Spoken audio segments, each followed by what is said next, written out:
कृषि दर्शन कृषि दर्शन कृषि दर्शन कृषि दर्शन कृषि दर्शन कृषि दर्शन। जोहार। कृषि दर्शन में आप सभी का स्वागत है और जत्रु भाई बटले बहुत बहुत जोहार किसान मनोरमन के, और साथ ही रुमकी का भी आप सभी को नमस्कार। और भोजी हाल समाचार बहुत बढ़िया हैं और उम्मीद करते हैं कि हमारे जो दोस्त हैं यानी हमारे जो किसान बंधु भाई हैं वो बहुत अच्छे होंगे और नई नई जानकारी पाने के लिए हमारा इंतजार करते रहते हैं। एकदम इंतजार लेकिन करत हैं कृषि समाचार कराओ तो हमरे मन मिलजुल के देख ले कृषि समाचार। कृषि समाचार में आपका स्वागत है। आपके साथ मैं हूं सबा गुलरेज। आइए देखते हैं आज कृषि समाचार में क्या है खास। राज्य के गौपालक उठा सकते हैं पशु पोषण एवं चारा विकास कार्यक्रम से लाभ। KGV के द्वारा उन्नत नस्ल के बकरों का वितरण। दवा छिड़काव के लिए कर सकते हैं कृषि यंत्र फुट स्प्रेयर का उपयोग। और अब समाचार विस्तार से।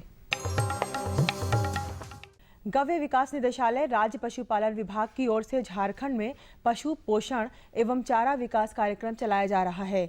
दूध की बिक्री से प्राप्त आय का 50 से 60% हिस्सा दुधारू पशुओं के पोषण और आहार पर खर्च हो जाता है। यदि वैज्ञानिक तरीके से दुधारू पशुओं को संतुलित आहार दिया जाए तो दूध उत्पादन में 50% तक इसकी वृद्धि हो सकती है।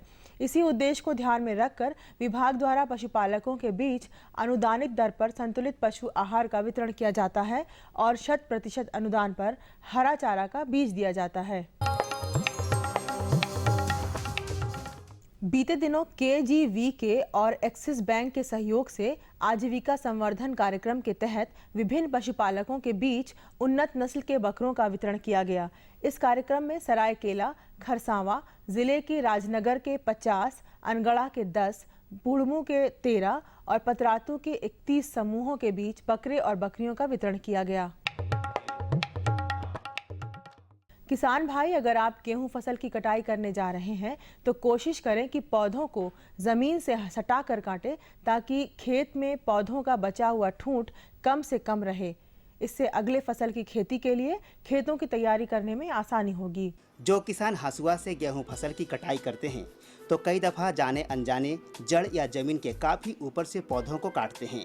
इस तरह से उन्हें कटाई करने में भले ही सहूलियत होती हो, लेकिन कई वैज्ञानिक कारणों से ये सही नहीं है। किसान भाई, अगर आप गेहूं की कटाई करने जा रहे हैं तो मैं आपसे ये विनम्र निवेदन करना चाहूँगा कि गेहूं के कटाई का तरीका ये है कि उसको ज़मीन से सटा के आप कटाई करें, यानी कोशिश करें कि ज़मीन से सटा कर काटें ताकि डंठल का कम से कम भाग जो है वो खेत में छूटे।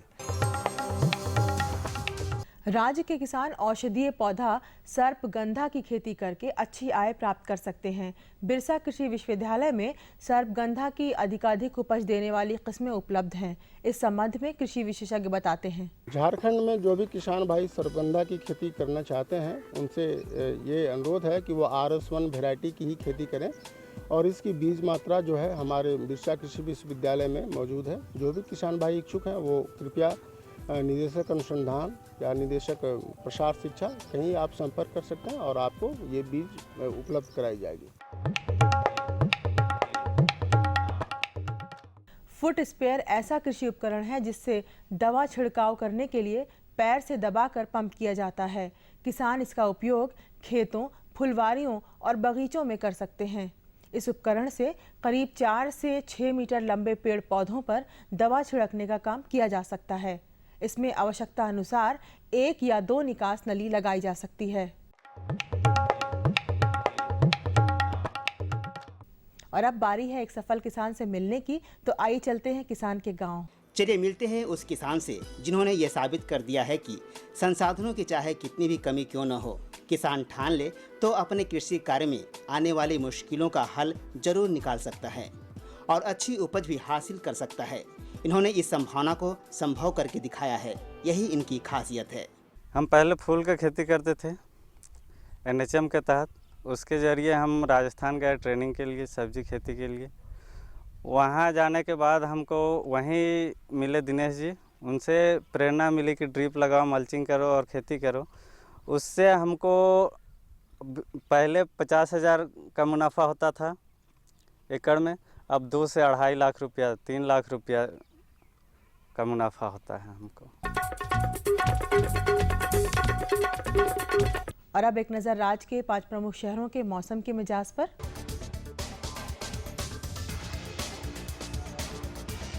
आज राज्य के 5 प्रमुख नगरों के अधिकतम और न्यूनतम तापमान कुछ इस प्रकार दर्ज किए गए। रांची का अधिकतम तापमान 36 डिग्री सेल्सियस और न्यूनतम 27 डिग्री सेल्सियस। जमशेदपुर का अधिकतम तापमान 41 डिग्री सेल्सियस और न्यूनतम 28 डिग्री सेल्सियस। मेदिनीनगर का अधिकतम तापमान 41 डिग्री सेल्सियस और न्यूनतम 27 डिग्री सेल्सियस। देवघर का अधिकतम तापमान 41 डिग्री सेल्सियस और न्यूनतम 30 डिग्री सेल्सियस। वहीं धनबाद का अधिकतम तापमान 42 डिग्री सेल्सियस और न्यूनतम 30 डिग्री सेल्सियस दर्ज किया गया।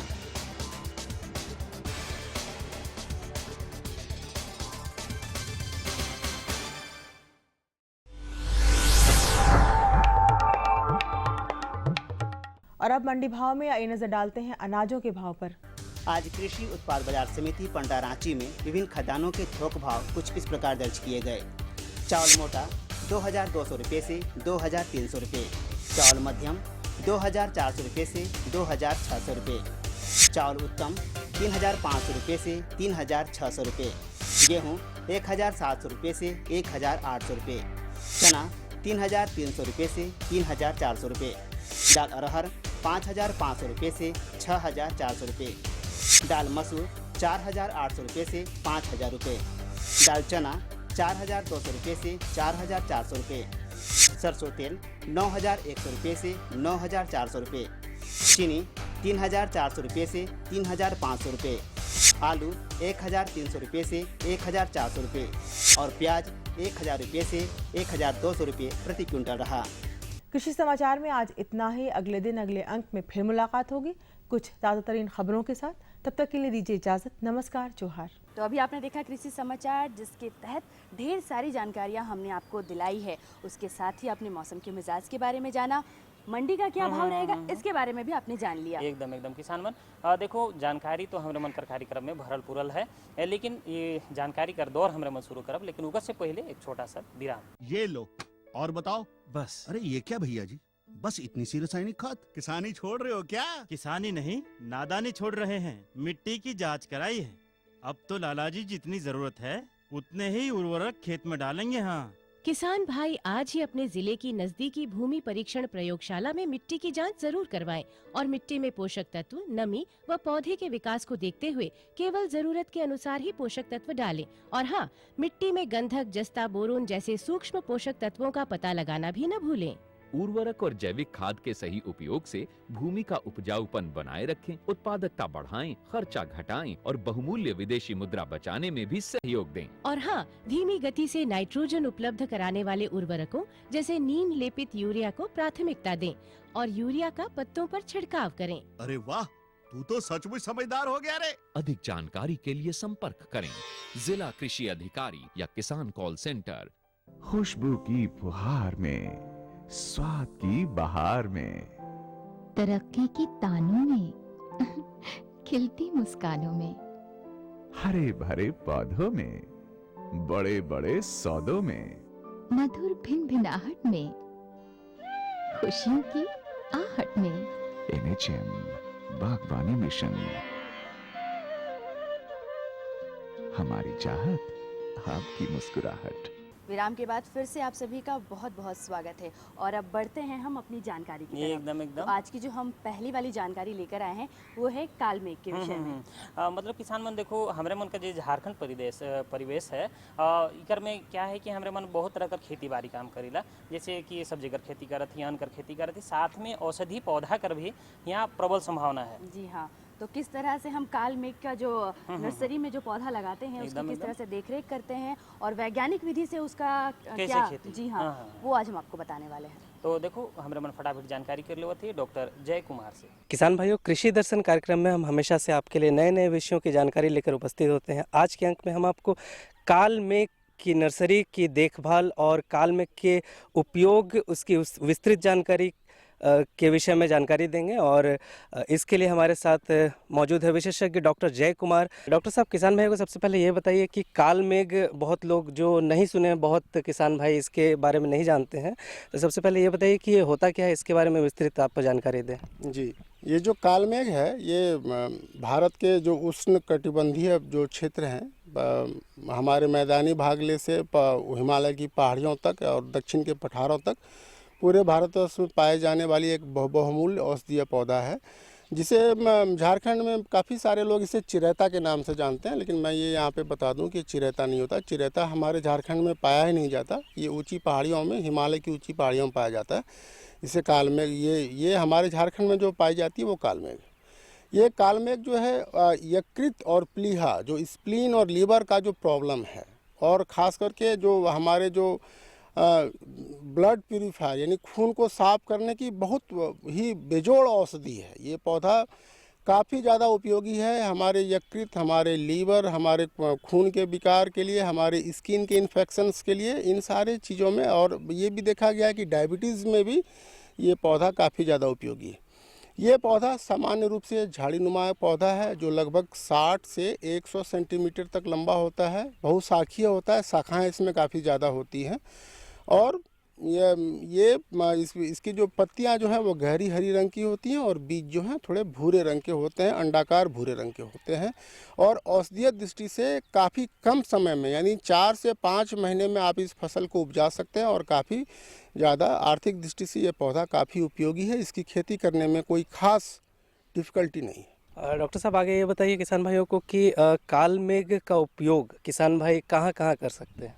मैंने बताया कि कालमेघ जैसे पीलिया की बीमारी होती है, तो पीलिया की बीमारी में कालमेघ का जो पौधा है, इसके पत्तों का रस जो है, यूँ तो कालमेघ का पूरा पौधा ही उपयोगी है, लेकिन मुख्य रूप से जो एक्टिव इंग्रेडिएंट्स यानी जो इसमें जो केमिकल जो पाया जाता है उसकी सांद्रता इसके पत्तियों में काफ़ी ज़्यादा होती है। तो आप लीवर का जो प्रॉब्लम है, आपका स्प्लीन का जो प्रॉब्लम है, यदि किसी को बार बार शरीर में फोड़े फुंसी हो रहे हों, यदि किसी का खून यदि साफ नहीं है, बार बार घाव हो जा रहा हो, यदि किसी को उच्च रक्तचाप है या डायबिटीज़ की प्रॉब्लम है, तो इन सारे रोगों में कालमेघ का जो पौधा, यदि आप हिंदू ये कैलेंडर के अनुसार यदि चैत्र महीने में यदि आप पूरे 30 दिन तक पिएं तो ये काफ़ी ज़्यादा उपयोगी पौधा है। डॉक्टर साहब, किसान भाइयों को ये बताइए कि कालमेघ को लगाने का उपयुक्त समय कौन सा होता है? क्या ये सालों भर इसको लगाया जा सकता है? नहीं, सालों भर नहीं लगाया जा सकता। कालमेघ मुख्य रूप से खरीफ की फसल है और इसको आप 2 तरीके से, एक तो आप नर्सरी में पौधे को तैयार करके लगा सकते हैं, दूसरा आप इसके बीज की सीधी बुआई अपने खेतों में कर सकते हैं। 1 हेक्टेयर में यदि आपको खेती करनी हो, लगभग 2 से 3 किलोग्राम बीज की आवश्यकता आपको पड़ेगी। तो सबसे पहले मैं नर्सरी टेक्निक पे आऊँ। नर्सरी में लगभग आपकी जो लगभग 10 सेंटीमीटर ऊँची और 10 मीटर लंबी और 1 मीटर चौड़ी जो क्यारियाँ बनाएं, उस क्यारी में आपको लगभग एक क्यारी में लगभग 50 किलोग्राम गोबर की खाद मिला के आप सर्पगंधा के बीज, चूँकि छोटे होते हैं इसलिए ज़्यादा गहरे ना बोएं, और बोने के बाद आप इसकी नियमित रूप से, ये मई के महीने में आपको करना पड़ेगा। मई के 15 मई से लेके 20 मई तक के बीच में आप नर्सरी का ये करें। उसके बाद नियमित रूप से सिंचाई करने के बाद 15 जून के बाद जब लगभग जो इसके जो पौधे हैं लगभग 15 से 20 सेंटीमीटर के जब हो जाते हैं, तो उस टाइम में आप इसे खेत में ट्रांसप्लांट कर सकते हैं। और खेत में जो ट्रांसप्लांट करने का जो स्पेसिंग है वो 30 सेंटीमीटर, और मतलब प्लांट से प्लांट की दूरी 30 सेंटीमीटर और रो से रो की दूरी भी 30 सेंटीमीटर रखते हैं। इस प्रकार से आपको 1 हेक्टेयर में लगभग 1,10,000 पौधे आपको 1 हेक्टेयर में आ जाएंगे। तो नर्सरी की देखभाल, कालमेघ की नर्सरी की देखभाल किसान भाई कैसे करेंगे? इसकी नर्सरी की देखभाल आपको 1 महीने तक करनी है। सबसे पहले तो चूँकि कालमेघ के पौधे में आपको इसमें वीड की एक समस्या आती है, खरपतवार की समस्या आती है, तो नर्सरी में आपको प्रत्येक 1 सप्ताह के अंतराल पे आप इसमें जो है वीड को आप निकालते रहें ताकि इसकी बढ़वार पे विपरीत असर ना पड़े। साथ ही गोबर की पर्याप्त मात्रा इसकी होनी चाहिए। नर्सरी में जो मिट्टी है उसमें गोबर की पर्याप्त मात्रा होनी चाहिए। और इसका जो ट्रांसप्लांटेशन है वो लगभग 1 महीने के बाद आप करें। डॉक्टर साहब, ये बताइए किसान भाइयों को कि कालमेघ की खेती से उन्हें आर्थिक रूप से कितना लाभ हो सकता है, वो कितना मुनाफा कमा सकते हैं ताकि वो इसकी खेती के लिए जागरूक हो पाए? दो पॉइंट है आपका इसमें। देखिए, कालमेघ का जो पौधा है वो लगभग जब जैसे बारिश स्टार्ट होती है तो इसमें जो वृद्धि है वो काफ़ी तेज़ी से होने लगती है। और सितंबर महीना में सितंबर का जो महीना है उसमें फ्लावरिंग स्टार्ट, यानी ये पौधा जो है प्रजनन में स्टार्ट हो जाता है। इसीलिए आपको, यदि आपको कालमेघ की खेती करनी है तो जब इसमें फूल आने के पहले ही आपको इसको काट लेना है, क्योंकि जैसे फूल आएगा इसकी पत्तियाँ स्वतः गिरने लगती हैं और इसमें जो केमिकल की जो मात्रा है वो भी काफ़ी तेज़ी से घटने लगती है। इसलिए कालमेघ का जो उत्पादन है वो साग के लिए किया जाता है, इसलिए आपको बीज नहीं चाहिए। तो जब 4 महीने में, यानी आप जून में यदि आप लगाते हैं तो सितंबर के लास्ट में आप कालमेघ की फसल को आप हार्वेस्ट कर लें, इससे पहले कि उसमें बीज आए और फल बनना निर्माण हो। और आमदनी पे आते हैं तो दो होगा। यदि आप केवल सूखी साग लेते हैं तो लगभग 30 से 35 क्विंटल, और 1 क्विंटल लगभग 200 रुपये के हिसाब से, यानी यदि आप इसका मिनिमम वैल्यू भी रखें तो 1 क्विंटल में आपको 200 रुपये प्रति क्विंटल के हिसाब से आपको आमदनी होगी, यानी लगभग 70,000 से 75,000 रुपया होगा। तो उसमें आप यदि 25,000 रुपया घटा दें तो 4 महीने में आपको विशुद्ध 50,000 रुपये का मुनाफा कालमेघ की खेती में होगा। और यदि आप इसका बीज उत्पादन में जाते हैं तो लगभग आपका 20 किलोग्राम बीज मिलेगा, जो कि बीज लगभग 1500 से 2,000 रुपये किलोग्राम आती है। तो आपका बीज में भी आपको काफ़ी ज़्यादा आमदनी आपको होगी, लगभग 25,000 से 30,000 रुपये आपको बीज में भी आमदनी हो सकती है। हमारे विशेषज्ञ ने कालमेघ के विषय में, उसके उपयोग के विषय में, उसकी नर्सरी तैयार करने एवं उसकी देखभाल और उससे जो मुनाफा आप कमा सकते हैं, इन सभी के बारे में विस्तृत जानकारी दी। किसान भाई, हम आशा करते हैं कि आप इस जानकारी का बहुत लाभ उठाएंगे, बहुत मुनाफा कमाएंगे। डॉक्टर साहब, आप हमारे कार्यक्रम में आए, आपका बहुत बहुत धन्यवाद जी। बड़ा बढ़िया नगद जानकारी। और आशा रखेला किसान मन देखो हमारे मन खेती बाड़ी कर संगे संगे अब औषधीय पौधा मन कर खेती बाटे भी ध्यान देव। और दूसरा जानकारी हमारे मन के है परवल के विषय में एकदम लेकिन जानकारी तो हमरे करब, लेकिन एक छोटा सा जो संदेश है से कि हमारे मन देख लो।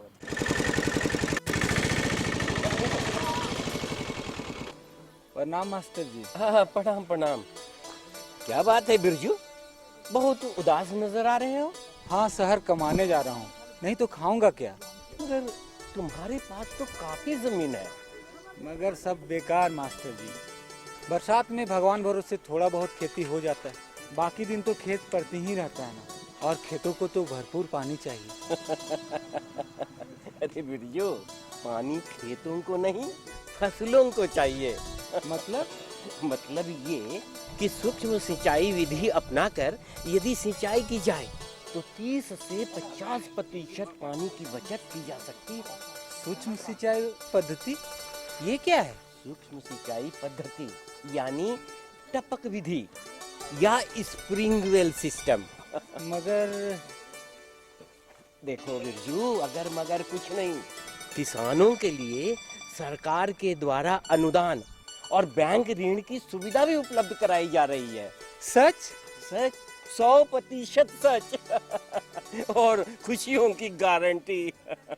तो इस संदेश के बाद उम्मीद करते हैं कि आप भी जल के महत्व को बिल्कुल समझ पाए होंगे। एकदम। और अब हम बातें करेंगे परवल के विषय में। एकदम परवल कर खेती हमरे मन गर्मी में कैसे करब, हमरे मन कर जे एखन गर्मी का मौसम है, गर्मी का मौसम में हमरे मन कर खेती कैसे कर सकीला, इकर देख रेख हमरे मन कैसे कर सकीला, इसकी जानकारी आज हम दिलाने वाले हैं आपको। और जानकारी हमरे मन के देवे डॉक्टर A.K. सिंह। जैसा कि हम सब जानते हैं, झारखंड सब्जी की खेती के लिए काफ़ी प्रसिद्ध है, लेकिन यहाँ एक कमी हमेशा रही है, वह है परवल की खेती। लेकिन आजकल झारखंड के किसान भाई भी परवल की खेती में जागरूक हो रहे हैं। तो आइए हम आज बात करेंगे परवल की खेती की सामयिक देखभाल के बारे में, और साथ ही यदि जो नए किसान भाई चाहते हैं कि वो परवल की खेती करें, वो कैसे करेंगे, उनके लिए क्या बेहतर जानकारियां हो सकती है, ये सब लेकर आज मैं उपस्थित हुई हूँ कृषि दर्शन कार्यक्रम में। और इस पर विशेष जानकारी देने के लिए हमारे साथ मौजूद हैं ICAR प्लांडू के प्रमुख डॉक्टर A.K. सिंह जी। सबसे पहले हम ये जान लें कि जो परवल की खेती हो चुकी है, इतनी गर्मी है, कैसे हम देखभाल करेंगे, कैसे परवल को बचाएंगे। आजकल परवल के हमारे प्रदेश में भी एक प्रमुख सब्जी की फसल के रूप में उभर के आ रही है। बहुत सारे किसान भाई जो कि इससे अच्छा मुनाफा कमा रहे हैं, वो काफ़ी आगे बढ़ भी रहे हैं।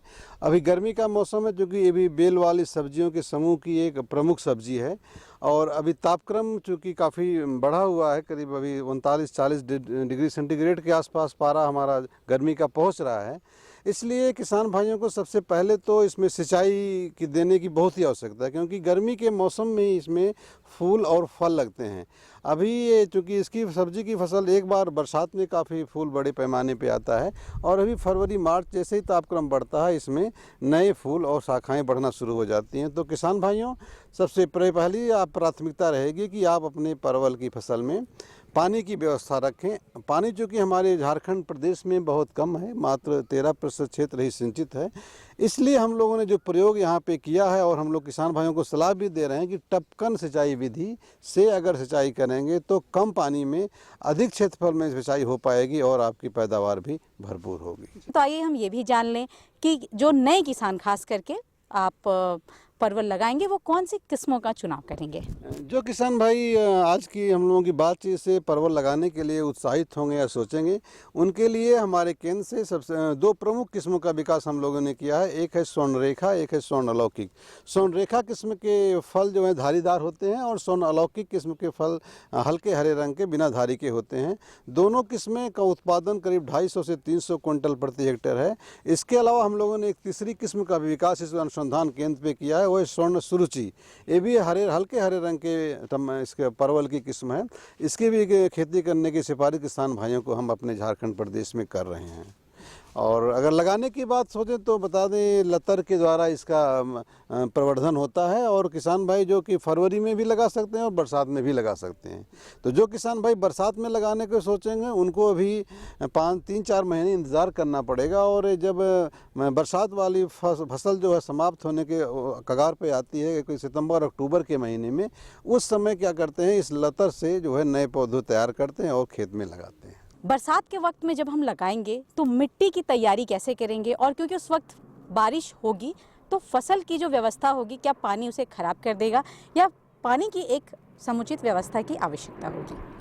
ऐसे क्षेत्र जहाँ पे मतलब ढलान युक्त और ऊंची ज़मीन जिसमें जल निकास की अच्छी व्यवस्था, सबसे पहले किसान भाई परवल की खेती के बारे में सोच रहे हैं, उनको ऊंची ज़मीन की आवश्यकता पड़ेगी। अगर जल भरा हुआ है तो परवल की खेती करना संभव नहीं हो पाएगा, क्योंकि ये फसल हमारी फरवरी से लेकर सितंबर तक फलत में रहती है। इसके वनस्पतिक वृद्धि जैसे ही तापक्रम बढ़ता है फरवरी में शुरू हो जाती है और करीब करीब अक्टूबर तक किसान भाई इससे फल को तुड़ाई करते रहते हैं। जैसे ही जाड़ा शुरू होने वाला होता है पत्तियां झड़ने लगती हैं और ठीक वही समय होता है कि हम उससे उस पुरानी लतर का जो पौध बना लेते हैं। उस पौध को हम लोग प्लास्टिक की थैली में भी बना के प्रवर्धन करते हैं और कुछ किसान भाई उसी समय सीधे खेत में लगा देते हैं। तो लाइन से लाइन की दूरी किसान भाई अगर लगाना चाहेंगे तो 2 मीटर हम लोग रखते हैं, और 1 से अगर उसको लतर पर चढ़ाना है, जैसे लोहे की लतर हम खड़े हैं तो इसमें 1 मीटर और 90 सेंटीमीटर की दूरी भी पर्याप्त होती है। और पौधे से पौधे की दूरी हम लोग 50 से 60 सेंटीमीटर रखते हैं। परमानेंट स्ट्रक्चर से आप लोहे के तार में अगर इसको सहारा दे के हम लोग चढ़ाते हैं तो इससे क्या होता है कि जो 2 लाइनों के बीच की जगह होती है उसमें किसान भाई तीसरी फसल लेकर के उसमें भी कुछ पैसा सब्जी से कमा सकते हैं, जिससे कि उनका मुनाफा बढ़ जाता है। तो आइए अब हम ये भी जान लें कि इतनी गर्मी में खास करके लत्तेदार सब्जियों में कीट का प्रकोप काफ़ी ज़्यादा देखने को मिल रहा है, तो आप कीट का प्रबंधन कैसे कर लें, थोड़ी सी जानकारी ये भी ले लेते हैं। हमारे परवल में एक फल वेधक कीट आता है जिसका कि रोकथाम के लिए हम लोग नोमेट एक बेट ट्रैप का इस्तेमाल हम लोग कर रहे हैं और 4 से 5 ट्रैप 1 एकड़ के लिए काफ़ी होता है। हम लोग इसका प्रयोग अपने खेत में भी यहाँ प्रयोग के तौर पर भी किए हैं और अभी संतुष्ट भी हैं। जो किसान भाई इस नोमेट ट्रैप का प्रयोग करेंगे उनमें नर कीट अपने आप आगे फंस जाता है, एक तरह से फंदा का काम करता है। जब नर कीट का नियंत्रण हो जाता है तो प्रजनन प्रभावित होता है और मादा कीटों की संख्या बढ़ नहीं पाती है। इसलिए नोमेट बेट का प्रयोग किसान भाई 4 से 5 जो एक बेट है उसको 1 एकड़ के लिए काफ़ी होता है। इन नर कीटों को पकड़ के फंसा लेता है और ये फल की मक्खी जो कि एक प्रमुख कीट है हमारे परवल का, जो कि परवल से पीले रंग का होकर गिर जाता है, उससे नियंत्रण होता है और किसान भाइयों को अच्छी उपज प्राप्त होती है। अब हम ये जान लें कि खरपतवार नियंत्रण हम कैसे कर सकते हैं इसमें? परवल में हम खास तौर से हम लोग अभी तो शुरू की अवस्था में प्लास्टिक मल्च का प्रयोग हम लोग कर रहे हैं, पूरे फार्म पे हम लोग कर रहे हैं, जिससे कि खरपतवार निकालने का खर्चा काफ़ी बच जाता है। फिर भी समय समय पे हाथ से या खुरपी के सहारे से खरपतवार निकालना बहुत ही ज़रूरी है। उससे जड़ के पास की मिट्टी भी थोड़ा ठीक हो जाती है और मिट्टी चढ़ाना भी इस पर आवश्यक होता है, उससे भी निराई गुड़ाई होती है। तो समय समय पे अगर प्रारंभ की अवस्था में जब किसान भाई पौध की रोपाई कर करते हैं 1.5 से 2 महीने तक खरपतवार और पौधे के बीच में काफ़ी प्रतिस्पर्धा रहती है। उस समय खरपतवारों को निकालना बहुत ज़रूरी होता है, तभी जाके अच्छे पौधे बन पाते हैं। बाद की अवस्था में कि एक बार मिट्टी चढ़ाना जड़ के पास बहुत ही ज़रूरी है, उससे पौधे स्वस्थ होते हैं और खरपतवार का भी नियंत्रण होता है। अब हम जान लें कि क्योंकि विशेषज्ञ हैं सब्जी के, तो वो अपनी तरफ से नए किसान भाइयों को क्या जानकारी देंगे। नए किसान भाई जो ले जाते हैं पलांडू केंद्र पे अभी समय हो तो आके एक बार परवल की खेती को देखें और यहाँ से पौध हम उपलब्ध कराएंगे उनको। इसमें एक ही बात है, नर और मादा पौधों को अलग अलग लगाना पड़ता है, क्योंकि लतर से इसका प्रवर्धन होता है। नर फूल अलग लतर पे निकलते हैं और मादा फूल अलग निकलते हैं, इसलिए दोनों पौधों को किसान भाइयों को लगाना बहुत ही आवश्यक है। हम लोग करीब 15 से 20% नर पौधे को लगाते हैं, जिससे कि फलत अच्छी हो सके और परागण भी अच्छा हो पाए। तो काफ़ी अच्छी जानकारियां डॉक्टर साहब ने किसान भाइयों को दी। आशा करती हूं कि आप इससे काफ़ी लाभान्वित होंगे और परवल की खेती जो किसान भाई नहीं कर रहे हैं वो भी उत्सुक होंगे करने के लिए। तो आज के लिए इतना ही, बहुत बहुत धन्यवाद आपका। धन्यवाद। जोहार किसान। उम्मीद करते हैं कि परवल वाली भी जानकारी बहुत बढ़िया लगी होगी और साथ ही साथ आप भी अगर परवल लगा के रखें किसान भाई तो उसमें किन किन चीज़ों की मात्रा पड़ती है, कैसे उनका देखरेख करना है, वो आप आज पूरी तरीके से जान चुके होंगे। और देखो किसान मन हमरे मन जानकारी तो बढ़िया बढ़िया कर ली, लेकिन अब रोरे मन हम हमरे मन का कार्यक्रम कर पता है, रोरे मन के जरूर लिख लेवे के चाहिए, ताकि रोरे मन अपन सुझाव हमरे मन के कार्यक्रम में लिख भेजो। रोरे मन का जे सुझाव है हमरे मन कार्यक्रम में आमंत्रित करीला, रोरे मन का सुझाव के हमरे मन शामिल करीला और रोरे मन कर जे सुझाव है के पालन भी हमरे मन। जी हाँ, तो जल्दी से लिख लीजिए हमारा पता है कार्यक्रम कृषि दर्शन, कृषि प्रकोष्ठ द्वारा केंद्र निदेशक, दूरदर्शन केंद्र, रातू रोड, रांची। दिन संख्या 834001। तो आपके खतों का हमें रहता है बेसब्री से इंतजार और साथ ही आपको रहता है इंतजार हमारे आने का। एकदम तो हमरे मन जरूर आवब कार्यक्रम में बढ़िया बढ़िया जानकारी लेके। तब तक ले हमरे दुयोजन के विदा दो। जोहार।